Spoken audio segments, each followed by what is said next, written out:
Hello बच्चों, welcome to my YouTube channel Devika studies. तो बच्चों, आज की इस वीडियो में हम क्लास 12 फिजिक्स के अनसोल्ड पेपर के 2025 के सेट 1 को लेकर आए हैं।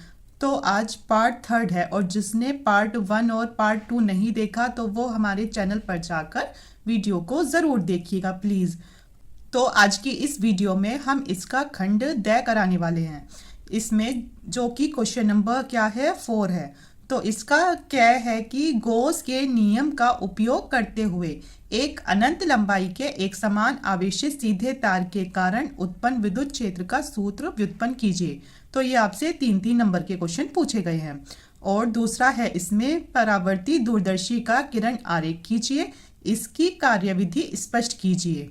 और तीसरा पूछा गया था कि अनुचुंबकीय, प्रतिचुंबकीय तथा लोह चुंबकीय पदार्थों में विभेद कीजिए तथा प्रत्येक का एक एक उदाहरण दीजिए।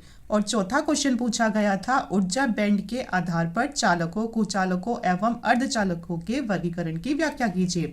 और इसमें क्वेश्चन नंबर 5 पूछा गया था इसमें कि स्वप्रेरकत्व क्या है, मतलब स्वप्रेरकत्व से क्या तात्पर्य है। एक कुंडली का स्वप्रेरकत्व 0.4 मिली हेनरी है। इसमें बहने वाली धारा का मान 0.1 सेकंड में 1 एम्पियर से परिवर्तित हो जाता है। तो प्रेरित विद्युत वाहक बल की गणना कीजिए। तो आज की इस वीडियो में हम इसका क्वेश्चन नंबर 4 के सारे पार्ट करा देंगे। तो आइए अब हम अपनी वीडियो को स्टार्ट करते हैं। क्वेश्चन नंबर 4 का क्या है कि गॉस के नियम का उपयोग करते हुए एक अनंत लंबाई के एक समान आवेशित सीधे तार के कारण उत्पन्न विद्युत क्षेत्र का सूत्र व्युत्पन्न कीजिए। तो इसमें क्या करेंगे, इसमें हम एक अनंत लंबाई का तार लेंगे जिस पर प्लस क्यू आवेश है। ठीक है, इस पर सिर्फ प्लस क्यू ही आवेश है। तो इसकी हम जो लंबाई है तो हम खुद ही सोच लेते हैं कि एल है, क्योंकि अनंत तक तो हम नहीं देख सकते कितनी है। तो हम अपनी तरफ से इसको मान लेते हैं कि ये एल लंबाई का एक तार है जिस पर प्लस क्यू आवेश दिया गया है। और इससे आर दूरी पर हमने एक बिंदु पी लिया है, मतलब कि ये एक क्षेत्र है। कैसा क्षेत्र है? सूक्ष्म क्षेत्र है, मतलब कि बहुत छोटा सा हिस्सा है। तो अगर इस क्षेत्र को देखा जाए तो इसका क्षेत्रफल जो है तो वो क्या है, डी ए है। और जो इस पर विद्युत क्षेत्र है तो वो ई है। तो ये दोनों एक ही दिशा में हैं, है ना। मतलब इस बिंदु का क्षेत्र भी इसी दिशा में है और इसका क्षेत्रफल भी इसी दिशा में। और जब ये दोनों एक ही दिशा में होते हैं तो इसका मतलब इसका कोण होता है 0 डिग्री। ठीक है, तो आइए अब जैसे हमने ये चित्र बनाया है तो इसके बारे में थोड़ा सा लिख लेते हैं। तो इसमें आप लिखोगे, माना एल लंबाई के एक तार पर प्लस क्यू आवेश दिया गया है जो कि एल लंबाई के तार पर समान रूप से वितरित हो जाता है। इस तार से आर दूरी पर एक बिंदु P है जिस पर हमें विद्युत क्षेत्र ज्ञात करना है। हमें इसी बिंदु P पर विद्युत क्षेत्र ज्ञात करना है। और अतः एल लंबाई के तार के चारों ओर एक बेलनाकार गॉसियन पृष्ठ की रचना की जाती है। तो ये हमने ये माना है कि ये एक कैसी शेप है, तो ये एक बेलन वाली शेप है। ठीक है, तो आइए तो सबसे पहले हम इस छोटे से हिस्से मतलब बिंदु P पर निकालेंगे विद्युत फ्लक्स। तो जब भी सूक्ष्म की बात की जाती है या छोटे हिस्से की बात की जाती है तो उसमें लग जाता है D। और अगर मतलब संपूर्ण की बात की जाए या फिर सारे की बात की जाती है तो उसमें होता समाकलन। ठीक है, तो इसमें हमें पता है कि जो विद्युत फ्लक्स होता है फाई ई, तो वो vector E dot vector D A के बराबर होता है। और जब इनके वेक्टर हटाएंगे, मतलब जब भी गुना में वेक्टर हो तो क्या लग जाता है, तो कोस थीटा लग जाता है और इनके वेक्टर हट जाते हैं। तो हो जाएगा डी फाई ई बराबर E into D A cos theta. तो ये कोस थीटा कहाँ से आया कि जब इनके वेक्टर हटा दिए गए तो क्या लग गया, कोस थीटा। अब चूंकि हमें पता है ई और डी ए की दिशा समान है, देखो ये दोनों एक ही दिशा में है, तो आपको ये बताया था। तो इसमें कोण होगा 0 डिग्री का, तो थीटा होगा 0 डिग्री। और तो आ जाएगा डी फाई ई बराबर ई इंटू डी ए, और इस कोस थीटा की जगह होगा कोस 0 डिग्री। अब चूंकि आपको पता है कोस 0 डिग्री का मान होता है 1, तो इस कोस 0 डिग्री की जगह हम रख देंगे 1। तो जब 1 रख देंगे तो हमारा आ जाएगा डी फाई ई बराबर ई इंटू डी ए। तो ये तो था सिर्फ छोटे से के लिए। लेकिन अब जो हम विद्युत फ्लक्स निकालेंगे तो हम निकालेंगे संपूर्ण के लिए। तो आपको बताया है संपूर्ण के लिए क्या लग जाता है, समाकलन। और समाकलन किसका होता है, जिसके आगे क्या लगा हो, डी। तो एक तो इसका समाकलन होगा और एक इसका समाकलन होगा। तो इसके आगे लगा दो समाकलन और ई आएगा बाहर और इसके आगे लगाओ समाकलन। अब जब समाकलन में क्या आ गया, डी ए, तो ये हुआ क्षेत्रफल। किसका क्षेत्रफल, तो ये होता है बेलन का क्षेत्रफल। तो इधर हम बेलन का क्षेत्रफल इसीलिए ले रहे हैं क्योंकि इधर हमने कल्पना ही किसकी की थी, बेलन के उसकी की थी। ठीक है, तो इसीलिए यहाँ क्षेत्रफल भी किसका होगा, तो यहाँ क्षेत्रफल भी बेलन का होगा। तो बेलन का क्षेत्रफल होता है 2 पाई आर एल। क्या होता है, 2 पाई आर एल। तो इस समाकलन डी ए की जगह आ जाएगा 2 पाई आर एल। और जब इसका समाकलन होगा तो इसका डी हट जाएगा तो आ जाएगा 5e। अब आ गया इतना। अब क्योंकि गॉस के नियम का उपयोग कर रहे हैं तो इसीलिए उसका कुछ ना कुछ सूत्र तो ज़रूर लेंगे। तो इधर लेंगे हम गॉस की प्रमेय से। तो गॉस की प्रमेय का सूत्र होता है 5e बराबर q बटे एप्सिलॉन नॉट। क्या होता है, तो इसका सूत्र होता है 5e बराबर q बटे एप्सिलॉन नॉट। तो जो ये 5e है इसकी जगह रख दो q बटे एप्सिलॉन नॉट। तो हमने इसकी जगह रख दिया q बटे एप्सिलॉन नॉट बराबर e इंटू 2 पाई आर एल। अब हो गया इतना। अब अगला स्टेप है कि अगर एक सीधा तार है, ठीक है, तो उस पर आवेश घनत्व कितना होता है, तो उसका आवेश घनत्व होता है लैम्डा बराबर क्यू बटे एल। अगर एक सीधे तार की बात करें तो उसका आवेश घनत्व होता है लैम्डा बराबर क्यू बटे एल। और हमें इस क्यू की जगह रखना है तो क्यू बराबर होगा इन दोनों की क्रॉस मल्टीप्लाई हो जाएगी। तो हो जाएगा चूंकि क्यू बराबर लैम्डा गुना एल, तो इस क्यू की जगह रख देंगे lambda Guna L upon epsilon not और बराबर ई इंटू 2 पाई आर एल। एल से एल कट गया सामने सामने से। तो अब हमें इसमें निकालना है ई का मान, क्योंकि इसमें जो ये डेरिवेशन है इसमें पूछा था कि वैद्युत क्षेत्र ज्ञात कीजिए। ठीक है, और अगर आपसे पूछ ले वैद्युत क्षेत्र की तीव्रता ज्ञात कीजिए तो भी ये डेरिवेशन ऐसे के ऐसी ही एग्जाम में उतार के आना। तो जब ई के साथ जो गुना में है तो वो इधर आकर कहाँ आ जाएगा, बटे में आ जाएगा। ठीक है, तो हो जाएगा ई बराबर लैम्डा बटे 2 पाई आर एप्सिलॉन नॉट। अब हम क्या काम करेंगे, ऊपर और नीचे 2 से गुना कर लेंगे। तो ऊपर करी तो आया इसमें हमारा 2 लैम्डा और नीचे आ गया 4 पाई आर एप्सिलॉन नॉट। तो ई का मान कितना हुआ, तो ई का मान हुआ 1 बटे 4 pi epsilon not into 2 lambda बटे आर। तो यही हमें प्रूफ करना था, मतलब कि जो डेरिवेशन थी तो इसमें जो वैद्युत क्षेत्र है तो वो होगा ई बराबर 1 बटे 4 pi epsilon not into 2 lambda बटे आर।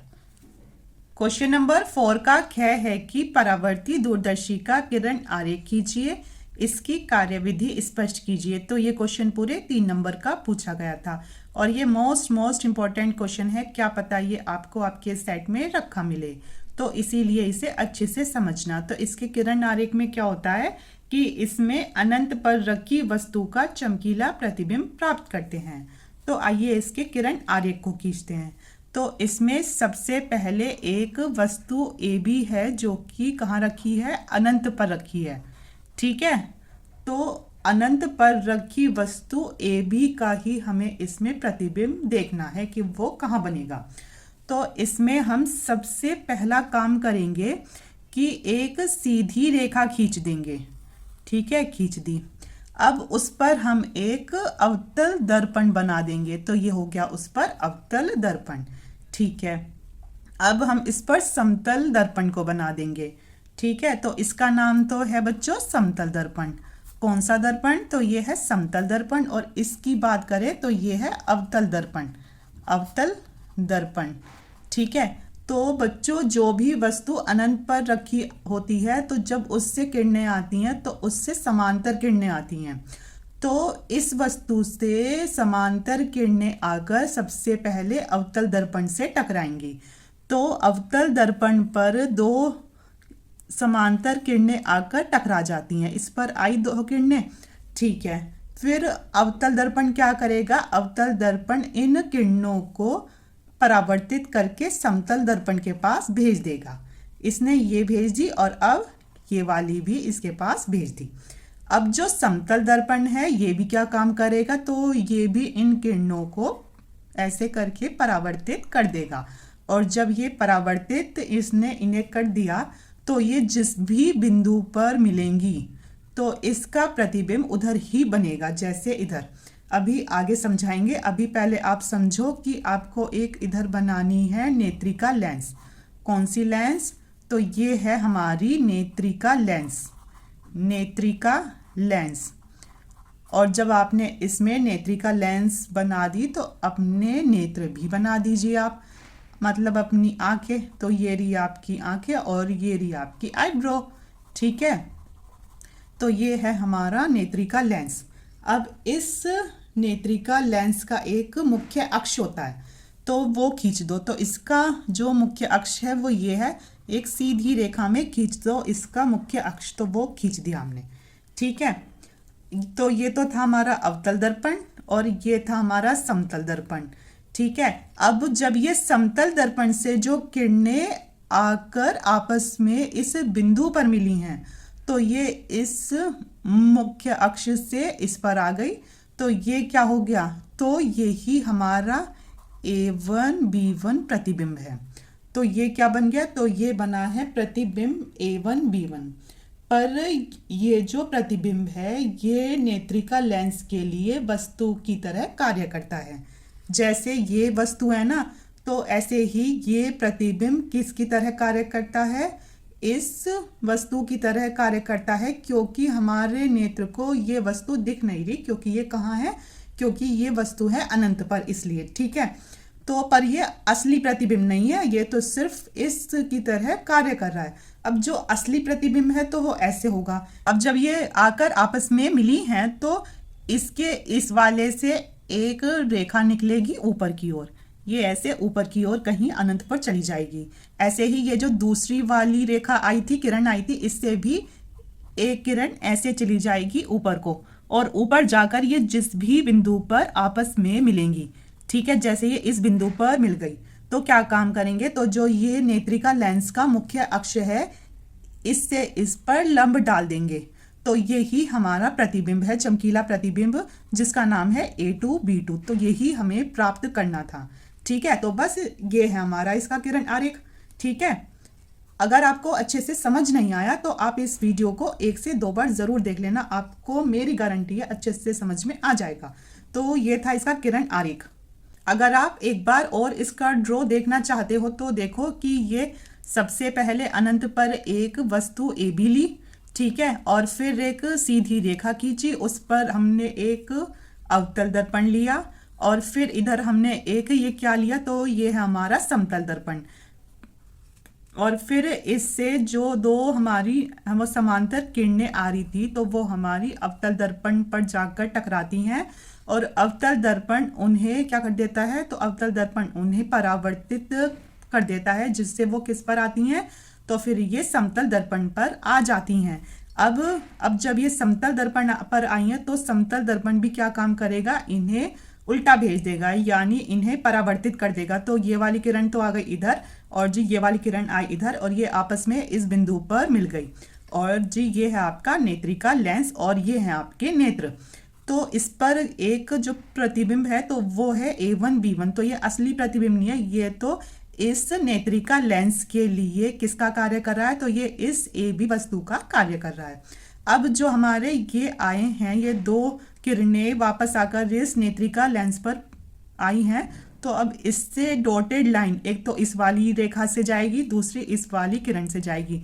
तो ये जाती जाती आपस में जिस भी बिंदु पर मिलेंगी हम उस पर मुख्य अक्ष से लंब डाल देंगे, तो हमें A2 B2 का प्रतिबिंब मिल जाएगा, ठीक है। अब हम इसके बारे में थोड़ा बहुत पढ़ते हैं कि ये क्या होता है। परावर्ती दूरदर्शी, तो परावर्ती दूरदर्शी अपवर्ती दूरदर्शी का ही संशोधित रूप है। तो वो क्यों है, क्योंकि जो अपवर्ती दूरदर्शी है उसमें हमें चमकीला प्रतिबिंब नहीं दिख रहा था। अपवर्ती दूरदर्शी में दूर की वस्तु का चमकीला प्रतिबिंब नहीं बनता था, इसीलिए जो न्यूटन है वैज्ञानिक, उन्होंने परावर्ती दूरदर्शी को ही बनाया। तो इसीलिए कहा गया है कि परावर्ती दूरदर्शी अपवर्ती दूरदर्शी का ही संशोधित रूप है। इसमें दूर रखी किसी वस्तु का चमकीला प्रतिबिंब प्राप्त करने के लिए अभिदृश्यक लेंस के स्थान पर बड़े आकार का अवतल दर्पण का प्रयोग किया जाता है इसका, ठीक है। इसीलिए इसे परावर्ती दूरदर्शी कहते हैं। अब हम लिखेंगे इसकी कार्यविधि। तो कार्यविधि ये है, जो जो हमने जैसे जैसे आपको समझाया है सब कुछ इसमें ऐसे ही लिखा है। तो इसमें लिखा है कि आप एग्जाम में लिख कर आना है, अनंत पर रखी ए बी वस्तु से समांतर किरणें अवतल दर्पण पर पड़ती हैं, फिर परावर्तित होकर ये समतल दर्पण पर पड़ती हैं, फिर समतल दर्पण से परावर्तित होकर किरणें जहां पर आपस में मिलती है उधर जो प्रतिबिंब है वो A1 B1 का निर्माण करती है। ये वाला प्रतिबिंब नेत्रिका लेंस के लिए वस्तु की तरह कार्य करता है। अब नेत्रिका लेंस से जो ये किरणें जाती हैं और जहां ये आपस में मिल जाती हैं तो उधर ही अंतिम प्रतिबिंब A2 B2 बनता है। यही वो प्रतिबिंब है जो अनंत पर रखी वस्तु का चमकीला प्रतिबिंब A2 B2 प्राप्त करना था। और ये प्रतिबिंब कैसा बनता है? तो ये आभासी, सीधा और वस्तु से बड़ा बनता है, ठीक है। और आपसे कभी कभी इसका आवर्धन क्षमता का सूत्र पूछ लेते हैं, तो वो होता है m बराबर माइनस FO/FE। तो FO है यहाँ अंतिम प्रतिबिंब द्वारा नेत्र पर बना कोण और FE है यहाँ वस्तु द्वारा नेत्र पर बना कोण। तो ये क्वेश्चन था हमारा। क्वेश्चन नंबर 4 का यह है कि अनुचुंबकीय, प्रतिचुंबकीय तथा लोह चुंबकीय पदार्थों में विभेद कीजिए तथा प्रत्येक का एक एक उदाहरण दीजिए। तो ये क्वेश्चन भी 3 नंबर का पूछा गया था। तो पहले है अनुचुंबकीय पदार्थ, ऐसे पदार्थ जिन्हें चुंबकीय क्षेत्र में रखने पर चुंबकीय क्षेत्र की दिशा में मामूली सा चुंबकित होते हैं। मतलब कि ये ऐसे पदार्थ होते हैं कि जिन्हें अगर चुंबक वाले क्षेत्र में ले जाकर रखोगे तो ये चुंबक के क्षेत्र की ओर बस थोड़ा सा ही आकर्षित होंगे, मतलब पूरी तरीके से उसमें नहीं जाएंगे, बस थोड़ा सा ही जाएंगे। तथा किसी शक्तिशाली चुंबक के करीब ले जाने पर उसके सिरे की ओर आकर्षित होते हैं। मतलब अगर किसी शक्तिशाली चुंबक के पास ले जाएं तो उसके सिर्फ सिरे की ओर ही आकर्षित होते हैं। तो ऐसे पदार्थों को अनुचुंबकीय पदार्थ कहते हैं। अब इनके उदाहरण है सोडियम, प्लेटिनियम, एल्यूमिनियम और मैग्नीज आदि। और आपसे सिर्फ एक एक उदाहरण पूछेंगे तो आप इसमें से कोई सा भी उदाहरण लिखाना। अब दूसरा है प्रतिचुंबकीय पदार्थ। अब है प्रतिचुंबकीय पदार्थ। तो ये ऐसे पदार्थ जिन्हें चुंबकीय क्षेत्र में रखने पर चुंबकीय क्षेत्र की विपरीत दिशा में मामूली सा चुंबकित होते हैं। मतलब कि ये ऐसे पदार्थ होते हैं कि अगर इन्हें चुंबक वाले क्षेत्र में ले जाकर रखोगे तो ये चुंबक वाले क्षेत्र में जरा से भी नहीं जाएंगे, उल्टा ये इसके विपरीत वाले क्षेत्र में थोड़ा सा खिसक जाएंगे। और अगर किसी शक्तिशाली चुंबक के करीब ले जाएं तो ये कोई प्रतिक्रिया ही नहीं करते हैं। मतलब अगर कोई शक्तिशाली चुंबक भी इनके पास ले जाकर रख दे तो ये उसकी ओर आकर्षित नहीं होते, क्योंकि ये चुंबक से दूसरी दिशा की ओर आकर्षित होते हैं। तो उन्हें प्रतिचुंबकीय पदार्थ कहते हैं, जैसे सोना, चांदी, तांबा आदि, ठीक है। अब तीसरा है लोह चुंबकीय पदार्थ। ऐसे पदार्थ होते हैं जिन्हें चुंबकीय क्षेत्र में रखने पर प्रबल रूप से चुंबकित होते हैं। मतलब ये पूरी तरीके से चुंबकित हो जाते हैं तथा किसी शक्तिशाली चुंबक के करीब ले जाने पर चुंबक के सिरे की ओर तेजी से आकर्षित होते हैं। मतलब कि ये एकदम खींचे चले आते हैं। इन्हें ही क्या कहते हैं? तो ऐसे ही पदार्थों को लोह चुंबकीय पदार्थ कहते हैं। और इनके एग्जाम्पल है जैसे लोहा और कोबाल्ट आदि।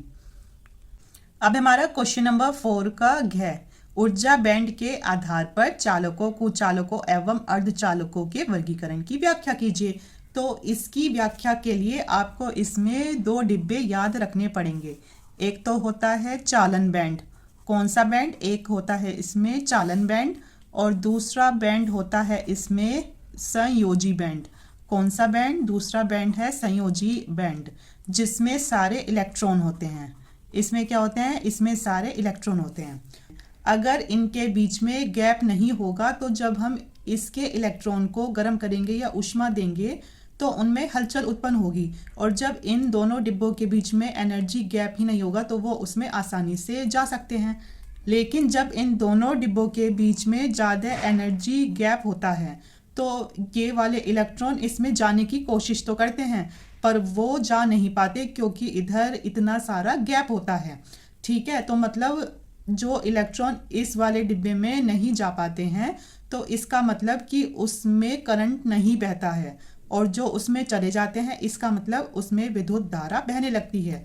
ठीक है, अब देखो, अब इनके बीच में इतना गैप है तो ये नहीं जा पाएंगे इलेक्ट्रॉन इधर, तो बस जो ये वर्गीकरण है तो फिर ये वर्गीकरण इनके ऊर्जा अंतराल पर ही है, यानी इनके एनर्जी गैप पर ही है। ठीक है, तो यही बात है कि इन्हें ऊर्जा अंतराल यानी एनर्जी गैप के आधार पर वर्गीकृत किया जाता है। तो सबसे पहला है इसमें चालक। तो जो ये है संयोजी बैंड और चालन बैंड, दोनों एक दूसरे पर अति व्याप्त होते हैं यानी ओवरलैप होते हैं, मतलब कि ये एक दूसरे पर चढ़े हुए होते हैं। कैसे होते हैं चढ़े हुए, कि ये तो हो गया ऊपर वाला डिब्बा और ये ही इसका आधे हिस्से में हो गया नीचे वाला डिब्बा। तो ये अब देखो, अब इनके बीच में जब बिल्कुल ही गैप नहीं है तो इलेक्ट्रॉन इसमें से इसमें एकदम चले जाएंगे, तो इसका मतलब इसमें विद्युत धारा बहने लगेगी। इसका मतलब कि ये क्या है, तो ये होते हैं चालक। ठीक है, क्योंकि जो इनका ऊर्जा अंतराल होता है वो शून्य होता है, तो जो इनका एनर्जी गैप है ईजी है वो जीरो है, तो ये क्या है, तो ये होते हैं चालक। अब दूसरे हैं हमारे कुचालक। तो कुचालक कौन से होते हैं, जिनमें संयोजी बैंड और चालन बैंड के बीच ऊर्जा अंतराल बहुत अधिक होता है। मतलब इन कुचालकों को अचालक भी कहते हैं क्योंकि इनमें धारा बिल्कुल भी नहीं बह सकती, जैसे कि लकड़ी। ठीक है, तो फिर इनमें बिल्कुल भी करंट इसलिए नहीं आएगा क्योंकि इलेक्ट्रॉन इसमें से इसमें जा ही नहीं पाएंगे क्योंकि इसमें गैप ही इतना ज़्यादा है। तो जो इसका एनर्जी गैप होता है वो 5 इलेक्ट्रॉन वोल्ट से भी ज़्यादा होता है, तो इसीलिए ये क्या है, तो ये होते हैं कुचालक। अब तीसरे होता है अर्धचालक। इसमें संयोजी बैंड और चालन बैंड के बीच ऊर्जा अंतराल बहुत कम होता है, तो इसका मतलब इसमें कुछ इलेक्ट्रॉन चले जाते हैं कुछ नहीं जा पाते, मतलब इसमें विद्युत धारा जा भी सकती है नहीं भी जा सकती। तो जो इसका एनर्जी गैप होता है तो वो 3 इलेक्ट्रॉन वोल्ट से भी कम होता है, तो ये होते हैं अर्धचालक क्योंकि इनके बीच में ऊर्जा अंतराल कम होता है। अब है इसका आखिरी क्वेश्चन, ये भी आपसे 3 नंबर का पूछा गया था, मतलब ये भी 3 नंबर का क्वेश्चन पूछा गया था। तो इसमें क्या है, इसमें पूछा गया है कि स्वयं प्रेरकत्व से क्या तात्पर्य है। एक कुंडली का स्वयं प्रेरकत्व 0.4 मिली हेनरी है। इसमें बहने वाली धारा का मान 0.1 सेकंड में 1 एम्पियर से परिवर्तित हो जाता है। तो प्रेरित विद्युत वाहक बल की गणना कीजिए। तो सबसे पहले आपको इसमें स्वयं प्रेरकत्व या स्वयं प्रेरण की परिभाषा लिखनी है, यानी स्वयं प्रेरण गुणांक आएगा या फिर स्वयं प्रेरकत्व आएगा। ठीक है, तो इसकी परिभाषा है कि कुंडली में धारा परिवर्तन की दर एकांक हो तो उत्पन्न प्रेरित विद्युत वाहक बल ही स्वयं प्रेरकत्व कहलाता है, और इसे एल से दर्शाते हैं। एक बार और सुनिए कि कुंडली में धारा परिवर्तन की जो दर है अगर वो एकांक हो, अगर वो 1 हो, तो जो उत्पन्न प्रेरित विद्युत वाहक बल है तो वो ही स्वयं प्रेरकत्व कहलाता है। यानी सूत्र क्या होता है, तो सूत्र होता है E बराबर -L इंटू DI/dt। अगर ये DI/dt ही क्या हो जाए, इसकी दर एकांक हो जाए, एकांक का मतलब है 1 हो जाए। अगर DI/dt मतलब कि धारा परिवर्तन की जो दर है क्या हो जाए, एकांक यानी 1 हो जाए, तो E बराबर क्या होगा -L के। ठीक है, तो ये इसके बराबर है नहीं है, तो प्रेरित विद्युत वाहक बल स्वयं प्रेरकत्व के बराबर होता है। इसका मतलब ये है। अब जो इसमें न्यूमेरिकल दे रखा है उसको देख लेते हैं। एक कुंडली का स्वयं प्रेरकत्व यानी एल का मान दे रखा है 0.4 मिली हेनरी। एल का मान है 0.4 मिली हेनरी। ठीक है, ये है। तो अगर ये मिली हटाओ तो इसका मतलब हमें इसमें 10 की घात -3 से गुना करनी होती है, तो ये आ गया हेनरी। और अगर हम इसे दशमलव को हटाएं तो इसका मतलब कि इधर एक और -1 आ जाएगा, मतलब 10 की घात -3 था, अब एक और दशमलव हटेगा तो ये होगा, तो क्या हो जाएगा 10 की घात -4। तो एल होगा 4 गुना 10⁻⁻⁴ हेनरी। ये तो हो गया एल का मान। अब हमें क्या दे रखा है, अब हमें समय दे रखा है कि इसमें बहने वाली धारा का मान 0.1 सेकंड। ठीक है, तो इसमें डी टी दे रखा है कितना, 0.1 सेकंड। और जबकि इसमें 1 एम्पियर दे रखा है, मतलब जो धारा परिवर्तित हुई है डी आई, 1 एम्पियर हमारी धारा है। और हमसे पूछा क्या है, हमसे पूछा है इसमें प्रेरित विद्युत वाहक बल जो कि होता है स्मॉल ई, तो स्मॉल ई पूछा गया है। और सूत्र आपको है पता कि ई बराबर -L × DI/dt होता है। ठीक है, तो एल कितना दे रखा है, एल है हमारा 4 गुना 10⁻⁻⁴, 4 गुना 10⁻⁻⁴। और जो डी आई है तो वो दे रखा है 1, और नीचे डी टी कितना दे रखा है, 0.1 सेकंड दे रखा है। ठीक है, जब हमने ये दशमलव हटाया तो यहाँ आ गई 0, तो इसका मतलब ये तो हट गया। अब हमारे पास आ गया क्या, ई का मान, ई बराबर -4 गुना 10⁻⁻⁴, तो ये रही, और एक ये रही 10⁻1 ही तो हुई है, तो ये इधर किसकी है, प्लस की। तो अगर 4 में से 1 जाएगा तो कितना आएगा, तो आएगा -3, तो हो जाएगा यहाँ -4 गुना 10⁻⁻3। ठीक है, ये क्या है वोल्ट में आंसर। अगर आंसर इतना भी लिख सकते हो, और अगर इसे और भी छोटा करना चाहो तो अभी आपको इसमें बताया था कि अगर इस मिली को हटाना है तो इसमें 10⁻³ को जोड़ना पड़ेगा, और अगर इस 10⁻³ को हटाएंगे तो क्या आएगा, मिली आ जाएगा। तो हम इसे हटा देते हैं, तो ई का मान क्या होगा, ई बराबर हो जाएगा हमारा -4 मिली वोल्ट। क्या होगा, ई बराबर -4 मिली वोल्ट इसका आंसर होगा। ठीक है, और अगर आपको इस वीडियो में कुछ भी समझ में नहीं आया तो आप कमेंट में ज़रूर बता देना कि मैं उसे फिर से और अच्छे से समझाने की कोशिश करूँगी। और अगर आपको वीडियो पसंद आई हो तो अपने दोस्तों के साथ ज़्यादा से ज़्यादा शेयर करो, और हमारे चैनल को सब्सक्राइब करो, वीडियो को लाइक, शेयर और कमेंट ज़रूर करो। Thank you.